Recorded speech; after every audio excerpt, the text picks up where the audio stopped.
Atención colombianos, es increíble cómo la señora Katy Jubinao se ha convertido en fiel opositora del presidente Gustavo Petro. Primero se hizo elegir con las banderas del presidente y después abandonó el barco. Pues resulta que esta señora en una intervención en la Cámara de Representantes atacó a Gustavo Petro de una manera impresionante. Todo porque el presidente quiere un metro mixto para la capital de Colombia. Pero esta señora pues defiende a Galán, defiende a Peñalosa y también la congresista dice que ellos mandan en la capital porque suman los votos de Claudia López en el 2019 con los votos de Galán en esa misma época. Hágame el bendito favor. Y entonces ella se declara que ella es mayoría pues en esta ciudad. Pues des en cuenta que la señora congresista Mafe Carrascal le pegó su parada. Pero vamos a escuchar lo que dijo Katy Jubinao en Cámara de Representantes, donde ustedes se dan cuenta quién sacó las uñas. Le quiero enviar un mensaje al presidente Gustavo Petro, que por alguna razón siempre habla a nombre del pueblo, como si él fuera dueño del total del mandato popular en este país. Y realmente es increíble, pero además ya es fastidioso, es incomprensible. ¿Por qué el presidente Petro lleva 8 años, con la obsesión de tumbar la primera línea del metro de Bogotá? Cosa que él, cuando fue alcalde, tuvo la oportunidad de estructurar, de viabilizar, de apropiar recursos y de contratar. No lo hizo. El hoy presidente Petro fue alcalde de esta capital y no aprovechó los 4 años que tuvo para estructurar el metro subterráneo. Por supuesto, es mejor ser rico que pobre y es mejor tener metro subterráneo que elevado. Pero es que la discusión ya no es técnica, porque los ingenieros pueden hacer metro tanto subterráneo como elevado. La discusión es hoy política, porque tiene que ver todo con la capacidad de ejecutar de los gobiernos que ha tenido Bogotá. Esta señora es muy mentirosa, ¿no? Peñalosa lleva pues dilatando la construcción del metro. Desde su primer gobierno pues también tenían los recursos y todo y él prefirió cambiar y dar pues el salto a Transmilenio. Una pues defensa férrea a este sistema que ya pues está colapsado, ¿no? Y así el presidente Petro le moleste. El que tuvo la capacidad ejecutiva de estructurar el metro de Bogotá después de 80 años y de contratarlo se llama Enrique Peñalosa. Y les quiero dar un dato.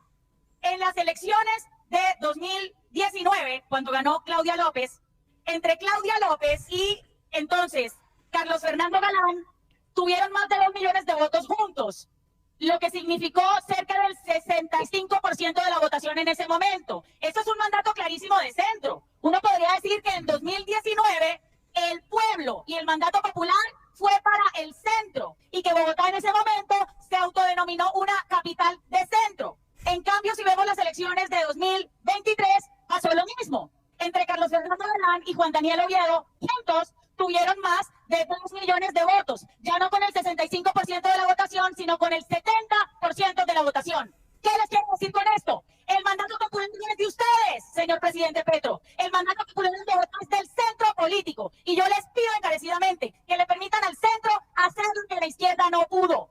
El centro hace, la izquierda paraliza. Y eso en Bogotá, la ciudadanía ya lo sabe. Carlos Fernando Galán, que es nuestro alcalde, tiene todo nuestro apoyo, ni un paso atrás con la primera línea del metro de Bogotá. Esta señora sí hace unas cuentas alegres, sumando los votos de Claudia López y los votos de Carlos Fernando Galán para decir y declararse que es de centro. También lo hace pues con las últimas elecciones, los de Oviedo con Galán, para declararse de que ella es el centro. Pues aquí está la peinada que le pega Mafe Carrascal de el pacto histórico a esta señora Katy Jubinao, de paso a Catherine Miranda y a esos partidos de Alianza Verde que le defienden el negocio a los buses Transmilenio. Y a Peñalosa, por supuesto, ¿no? Vamos a escuchar aquí a Mafe Carrascal. Ayer escuchábamos en esta plenaria una oda al centro político. Nos dijeron que hay en Bogotá un mandato popular de centro, pero además el problema no es lo que dijeron, sino cómo lo dijeron, un tono patriarcal, como de patrón de finca, como si la ciudadanía bogotana les perteneciera y no fueran ciudadanías libres. Ayer escuchamos una oda incluso a Enrique Peñalosa, diciendo que gracias a Enrique Peñalosa Bogotá iba a tener metro.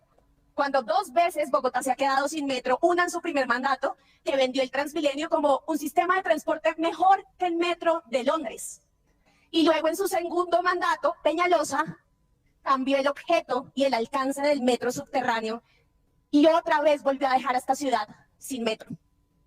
Luego escuchamos también una oda a Claudia López, como si no fuera conocida en Bogotá por incumplir cada una de sus propuestas. De hecho, dijo que no iba más con el Transmilenio y lo único que hizo fue llenar de Transmilenio Bogotá, seguir llenando de Transmilenio y de buses a Bogotá. Pero lo más particular de todo es que ayer también nos dijeron, Susana, que Bogotá es de centro, sumando los votos de una por allá en el 2019, que ganó la alcaldía, y de otro, que ganó en el 2023, sumando votos. Nos dijeron que tenían más de 2 millones. Pues yo les quiero contar, sin hacer matemáticas, les quiero contar que Gustavo Petro solamente en la segunda vuelta en Bogotá, en el 2022, sacó 2.300.000 votos. Y que la lista del pacto histórico, que hoy tiene 7 curules en esta Cámara de Representantes, sacó casi 1 millón de votos en Bogotá. Entonces le pregunto al centro político, ¿qué pensarán sobre ese mandato popular de centro? Las mujeres que hace 2 semanas fueron acorraladas en la Plaza de Bolívar por el ESMAD, mandadas por el gobierno de Galán, y que se estaban manifestando en el 8M pacíficamente. ¿Qué pensarán esas mujeres del mandato de centro?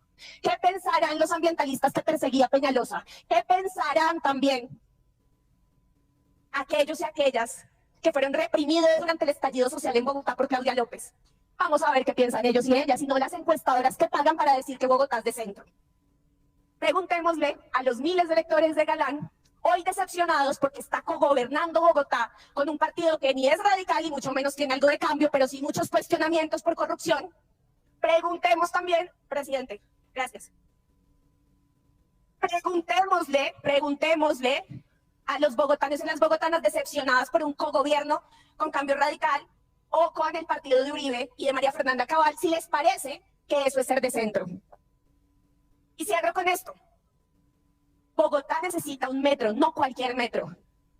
Y necesita un metro mixto. Y claro que se pueden modificar los contratos cuando el bien colectivo es el que prima.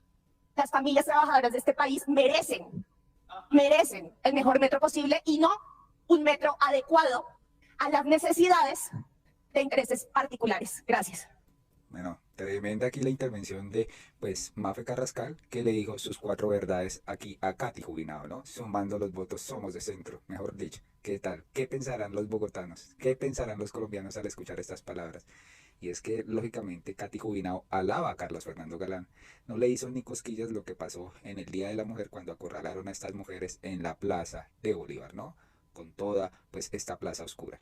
Por otro lado, y hablando de Carlos Fernando Galán, resulta que en Venezuela no quieren dejar inscribir la candidatura presuntamente de Corina Lloris, que es la candidata de María Corina, porque pues esta está habilitada la primera. Entonces quieren todos empezar a opinar, que el presidente opine que esto que se está viendo en Venezuela, que claro que como es el amigo no opina, y así. Carlos Fernando Galán, por supuesto, ya se pronunció para decir lo siguiente. En Bogotá y en Colombia tenemos problemas propios por resolver, pero eso no nos puede llevar a ignorar la grave situación que vive hoy Venezuela y afecta no solo a ese país, sino a toda la región. Las elecciones del 28 de julio son una gran oportunidad para que se dé el esperado cambio hacia un sistema político abierto, plural y realmente competitivo. Por eso es fundamental que quienes defendemos la democracia en la región alcemos la voz para que Corina Lloris pueda inscribirse como candidata y competir en las elecciones con plenas garantías. Esperamos que se reexamine esta situación y se corrija su curso por el bien de Venezuela y de toda la región. ¿Y quién le respondió este mensaje a Carlos Fernando Galán? La misma Katy Jubinao. Gracias, alcalde. En Bogotá sí nos gobierna un demócrata, echándole pullas a Gustavo Petro. Pequeños alivios en medio de tanta tempestad. ¿Ah? ¿Qué más demócrata que Gustavo Petro y esta señora viene a afirmar eso? Se le nota el odio al presidente. Por otro lado, María José Pizarro denunció a J.P. Hernández por violencia política y también expuso el caso agrediendo presuntamente a la señora Francia Márquez con un trino que colocó él. Francia gozando y el pueblo mamando. Ni un voto más para los de Petro. Esos mismos que le dijeron al país que aquí todos iban a vivir sabroso y resulta que los únicos que están viviendo sabrosos son ellos. Al pueblo lo siguen asfixiando con más y más impuestos y el pueblo mamando, ¿no? Y entonces pues aquí la gente decía, arrogante de esa malpa, Francia Márquez, ¿no? Lo que genera odio en las personas con este tipo de trinos. Y pues J. Hernández dijo, el afán de esta señora Pizarro por destruirme en una estrategia que están llevando con el pacto histórico y que revelaré mañana, la están llevando a cometer actos ilegales. Este reposteo que publica es falso y ese montaje lo podía probar la misma Corte Suprema. Pues lastimosamente a J.P. Hernández se le cae la máscara porque en las últimas horas María José Pizarro comprobó que ese post sí es cierto, señores, que esa violencia política que ejerce J.P. Hernández sí es cierta. Des en cuenta aquí María José con pruebas, buscando el post, aparece. Mire, él dice que es falso, ¿no? Entonces aquí, en un video que grabó de pantalla, buscan este reposteo que afirma que es falso contra Francia Márquez. Busca la persona que lo reposteó. A ver. Y efectivamente aquí aparece el reposteo real con un video que publicó, con video de Francia Márquez, y el reposteo sí es real, des en cuenta. Pero él dice que no. Entonces, ¿a quién le creemos? ¿A JP o a María José? Aquí dijo ella: no tengo afán alguno por destruir a nadie. Usted solo con cada acto lo hace. No necesita ayuda.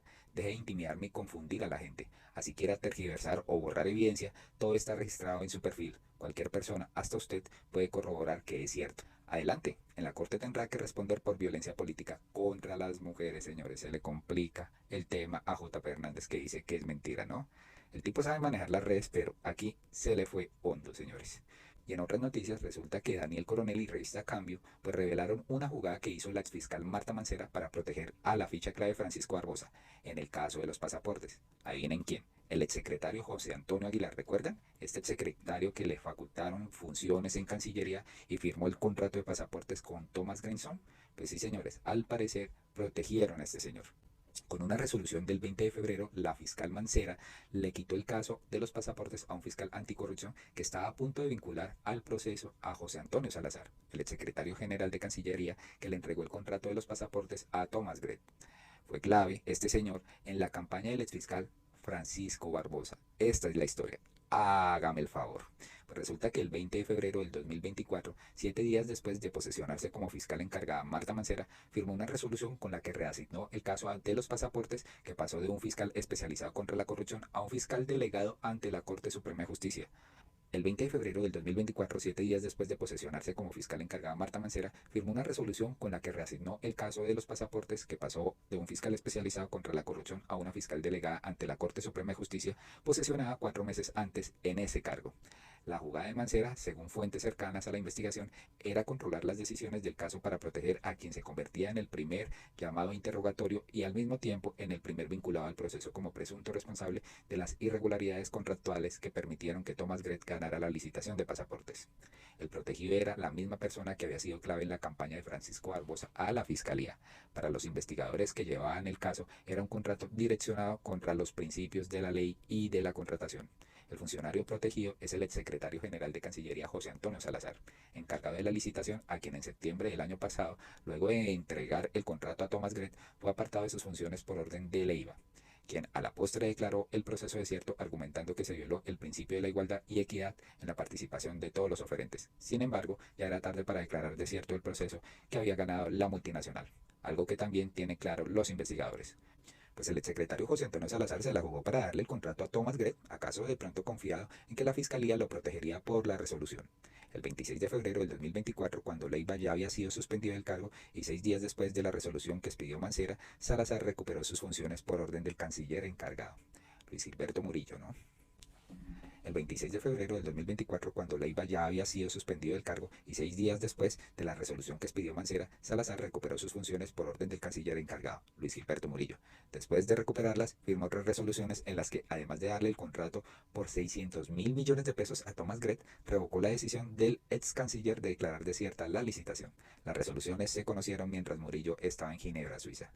Cómo se van conociendo las cosas. Y es que fuentes de Cambio confirmaron que a principios de febrero el fiscal anticorrupción que dirigía el proceso, Nelson Hernández, alcanzó a comunicarse a su superior, Eduard Alirio Calderón, director de la Unidad Anticorrupción, y decía que las pruebas apuntaban a que José Antonio Salazar, el secretario general de la Cancillería, era quien debía responder penalmente por el contrato y que por eso lo llamarían a interrogatorio. Unos días después de que la fiscal González le comunicara sus futuras decisiones a Calderón, salió la resolución en la que reasignaron el caso a Claudia Maritza Vega Merchán, fiscal delegada en la Corte Suprema de Justicia. ¿Pero por qué querían proteger a Salazar? Pues fuentes dijeron a Cambio que José Antonio Salazar, a quien conocen en el sector político como Piel Rojita, fue uno de los jefes de la campaña de Francisco Barbosa. El exsecretario de la Cancillería es hermano del exmagistrado de la Corte Suprema de Justicia, Ariel Salazar, uno de los 16 que eligió a Barbosa como fiscal general. Para la época, la sala plena la conformaban justo el mínimo de magistrados requeridos para tomar una decisión. El voto de Ariel Salazar era clave porque su periodo terminaba a finales de febrero del 2020.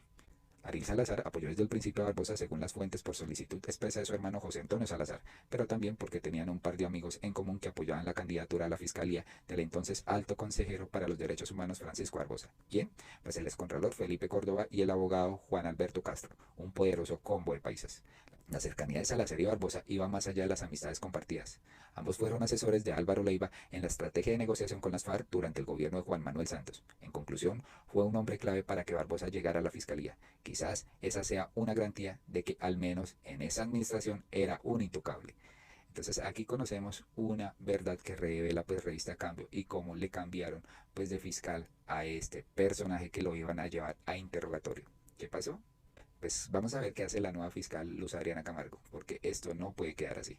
Colombianos, hasta acá este video, por favor opinen sobre lo que, pues la canta de tabla que le pegó Mafe Carrascal a Katy Jubinado, diciendo que suman los votos y son más de centro, mejor dicho, viviendo en una nube esta señora. Y por otro lado, pues como María José Pizarro desenmascara a J. Fernández, que le miente al pueblo y le sigue mintiendo, que es falso los posts que María José está pues aportando de pruebas como violencia política, y no, señores, no es así, tendrá que responder ante la corte. Y por último, ¿qué opinan de esta jugadita de Marta Mancera, ¿no? Para proteger una ficha clave de Francisco Barbosa. Increíble, señores. Muy amables por escucharnos, nos vemos en un próximo video.